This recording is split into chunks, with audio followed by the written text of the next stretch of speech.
Halo, apa kabar? Semoga selalu dalam keadaan sehat walafiat. Saya masih selalu mengucapkan ini karena ternyata orang seperti saya juga gitu yang relatif jarang beraktivitas keluar. Memang saya termasuk orang yang sangat disiplin menjaga prokes dan begitu ada ini saya lockdown gitu. Tapi ternyata kena juga. Tadi pagi hasilnya tes swab saya positif, tapi nanti harus dipastikan dengan PCR. Tapi Anda nggak perlu khawatir. Kenapa? Karena nggak mungkin menular melalui kalau Anda nonton YouTube kami. Saya juga nggak mungkin menulari Bung Rocky melalui Zoom seperti ini ya, Bung Rocky ya. Ya, semua orang ada di dalam banyak gejala yang seperti ini, terutama karena sifat dari virus itu. Tapi oke, karena dia bisa diterangkan, maka mestinya ada persiapan yang membuat kita aman dan nyaman. Dan hidup berlanjut terus, termasuk hidup di Wadas harus terus berlanjut.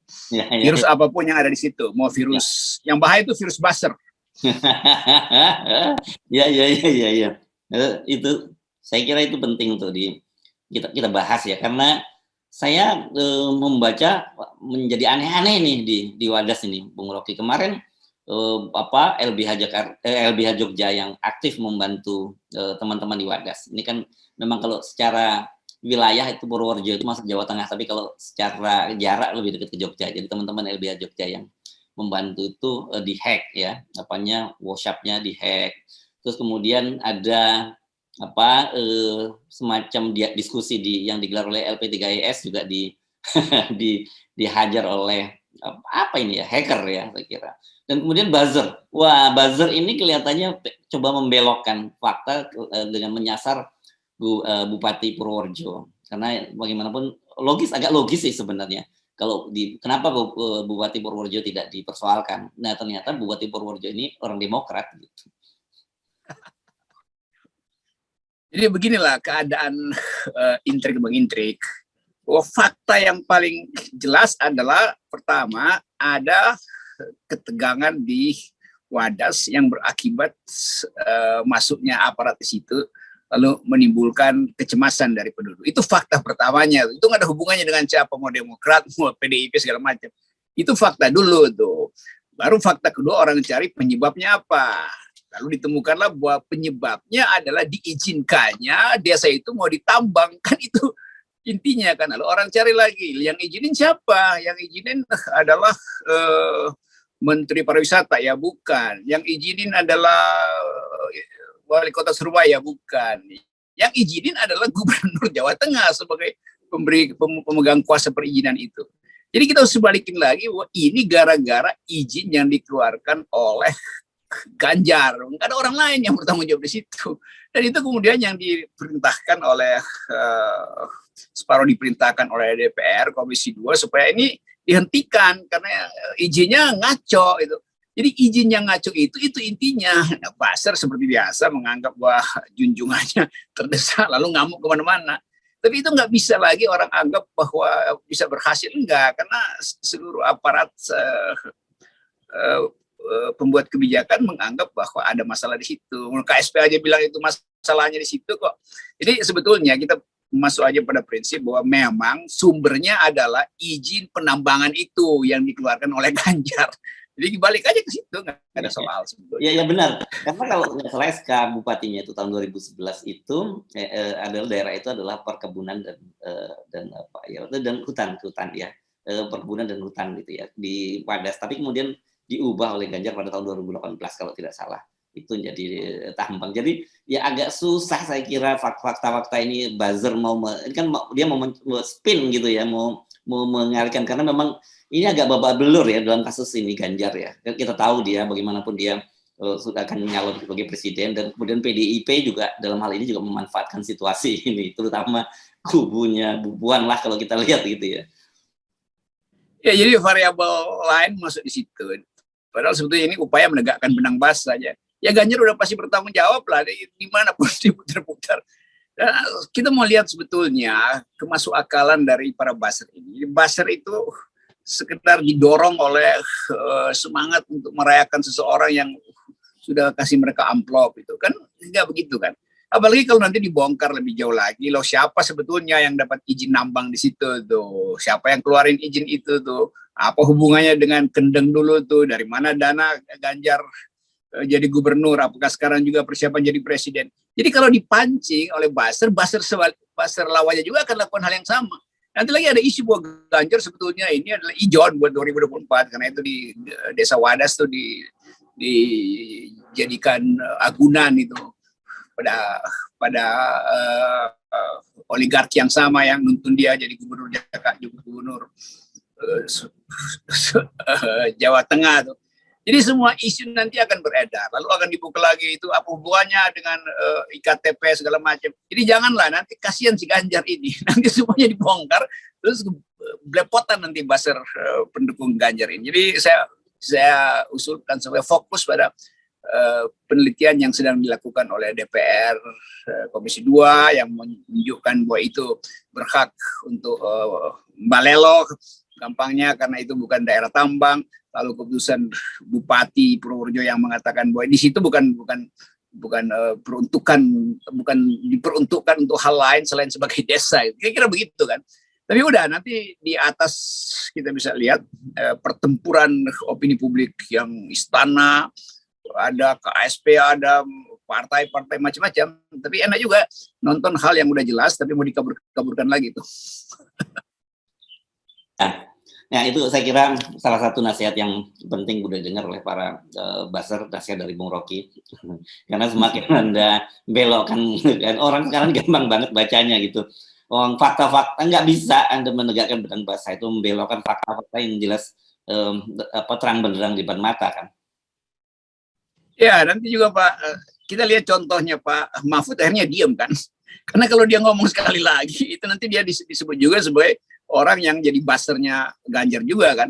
Kan awalnya kan Pak Mahfud dengan gagah berani membela Ganjar bahwa itu udah beres izin segala macam, bahkan udah masuk persidangan PT UN segala macam. Iya, tapi faktanya ternyata itu adalah pemalsuan itu karena nggak boleh tapi diizinkan sebagai IPL. Jadi sebagai tempat tambang. Jadi udahlah itu ikutin aja apa yang sudah dikonsumsi dengan baik oleh masyarakat bahwa Desa Wadas itu adalah korban dari arogansi Ganjar. Kan itu intinya. Nah, sekarang masih dicoba, tapi kita kan mau negosiasi, kita undang mereka nggak datang. Ya orang memang nggak mau jual kok ngapain negosiasi itu. Jadi seolah-olah kalau pertemuan itu mestinya yang dimenangkan adalah Ganjar atau negara secara umum. Ya nggak bisa lah, itu Desa Wadas bilang dia nggak mau jual. Jadi ngapain diundang lagi itu kan? Itu artinya mereka nggak mau kerjasama. Loh kerjasama artinya ikut tanda tangan kan? Dungunya kan di situ nih buzzer ini. Oke, jadi saya kira ini buzzer menggonggong dan isu-isu yang bertebaran yang menyerang Ganjar masih terus berlalu. Yes, itu. Jadi udah ini akan berlanjut dan saya ikuti secara detail bagaimana buzzer ini berupaya menghalangi semua seminar, semua pembicaraan masuk di WA grup segala macam tuh. Yang ngapain? Jadi udahlah kalau mau tuh tutup semua informasi pers itu baru berguna tuh. Tapi itu kan nggak mungkin. Semakin ditutup semakin ada kapiler untuk menemukan fakta baru. Dan fakta itu makin lama makin terbaca aja bahwa ini adalah satu proyek struktural untuk kepentingan politik. Kira-kira begitu sementara di pers tuh. Karena kalau Ganjar merasa bahwa dia bersalah, ya dia bilang aja, saya cabut. Dia nggak bisa cabut karena mungkin sekali udah diijon. Ya. Oke, ini makin menarik ya karena faktanya kemudian DPR juga punya melihatnya berbeda dan sudah jelas menyatakan bahwa ini bukan PSN untuk Wadas. Kalau bendungan benar, yes itu PSN. Gitu. Jadi berdasarkan undang-undang dia punya dasar hukum. Tapi kalau penambangan batu andesit di Wadas itu tidak ada dasar hukumnya sama sekali. Jadi warga boleh menolak. Nah, sekarang ini DPR ini rupanya lagi kencang-kencang juga ini, Bung Rocky, berkaitan dengan jaminan hari tua. Ya, kemarin ada Permenaker nomor 2 tahun 2022 yang mengubah bahwa mereka pokoknya dihajar semua. Tadinya kan ada aturan bahwa mereka yang terkena PHK itu bisa mencairkan jaminan hari tuanya setidaknya setelah 1 bulan. Tapi sekarang kan diubah oleh Permenaker itu bahwa semua itu baru bisa diambil setelah usia 56 tahun. Nah ternyata kata DPR mereka belum pernah bicara soal ini oleh Ibu Menteri Tenaga Kerja. inilah ini Menteri Tenaga Kerja, tapi anti tenaga kerja kan, anti buruh. Kan harusnya dia bahkan percepat itu bahwa karena ekonomi kita pahami sangat mungkin jeblok lagi, maka seharusnya persiapan untuk memberi izin pada bukan sekedar izin, hak buruh untuk mengambil manfaatnya lebih cepat harus dimungkinkan, dan bahkan negara akan kasih 10% atau tambahin 20% supaya persiapan buruh itu mandiri itu. Kan mestinya begitu si menterinya. Masa menterinya justru menghalangi buruh untuk menikmati kesejahteraannya karena dia lagi nggak sejahtera tuh. Nanti lama-lama juga ini bisa diperpanjang bahwa itu hak kemanfaatan itu baru boleh diambil 20 tahun setelah buruhnya meninggal. Karena nunggu ibu kota baru dulu selesai karena uangnya dipakai buat ibu kota baru dulu. Jadi poin kita selalu adalah semua manfaat yang dihasilkan oleh tabungan buruh harus baliknya ke buruh, bukan baliknya pada proyek-proyek tadi strategis itu, mercusuar segala macam. Jadi saya anjurkan misalnya kalau saya mulai bikin kalkulasi, buruh lakukannya sesuatu untuk nantang negara. Misalnya 10 juta buruh itu tarik semua itu simpanan dia, terus lebih baik buruh pakai dananya buat bikin partai buruh daripada nunggu pensiun. Kan bisa begitu kan?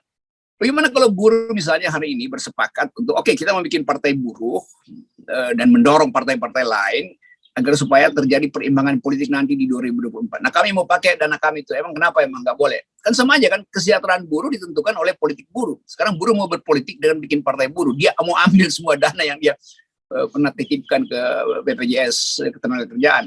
Itu langsung bangkrut negara kan. Tapi sebetulnya kita mesti pahami itu, bahwa hak buruh itu melekat di dalam kerjanya, nilai lebih dia itu harus balik ke dia, itu yang disebut teori surplus value, bukan dimanfaatkan untuk hal-hal yang lain yang sebetulnya nanti menindas buruh juga kan itu intinya tuh. Nanti kalau uangnya dipakai buat ibu kota negara, terus ibu kota negara bangkrut, buruhnya dinaikin lagi, diturunin lagi upahnya kan, jadi 3 kali kena tuh, udah kena tangga, kena cet, jatuh pula. Ya, agak mengherankan ini karena ini kan memang duitnya bukan duit, ini duitnya duit buruh, dan ini memang biasanya JHT ini komponennya kan gitu, ada pabrik memberikan atau perusahaan memberikan, kemudian buruh juga memberikan. Pemerintah sama sekali tidak punya share di situ.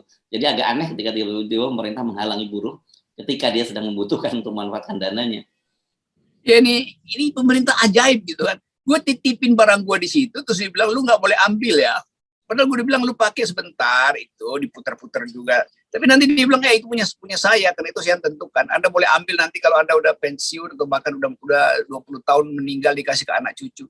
Jadi poin kita selalu, undang-undang perburuhan itu di seluruh dunia dari abad kedua itu dibuat untuk melindungi hak buruh gitu. Nah uang itu adalah hak buruh. Tiba-tiba negara bilang nggak boleh ambil gitu.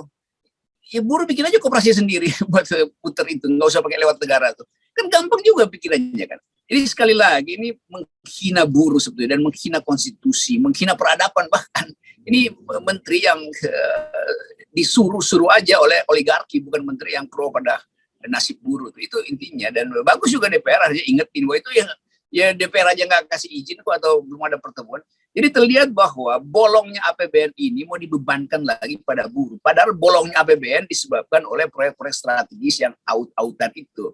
Dan sebagian besar APBN justru dipakai buat membail out oligarki yang udah merangkak. Nah buruh yang sebetulnya gagah perkasa aja bagi dia tuh.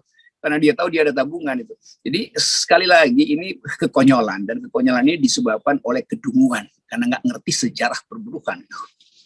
Oke, sebelum mengakhiri perbincangan, saya akan memberikan semacam oleh-oleh. Tapi ini saya kira kabarnya bukan kabar baik ya.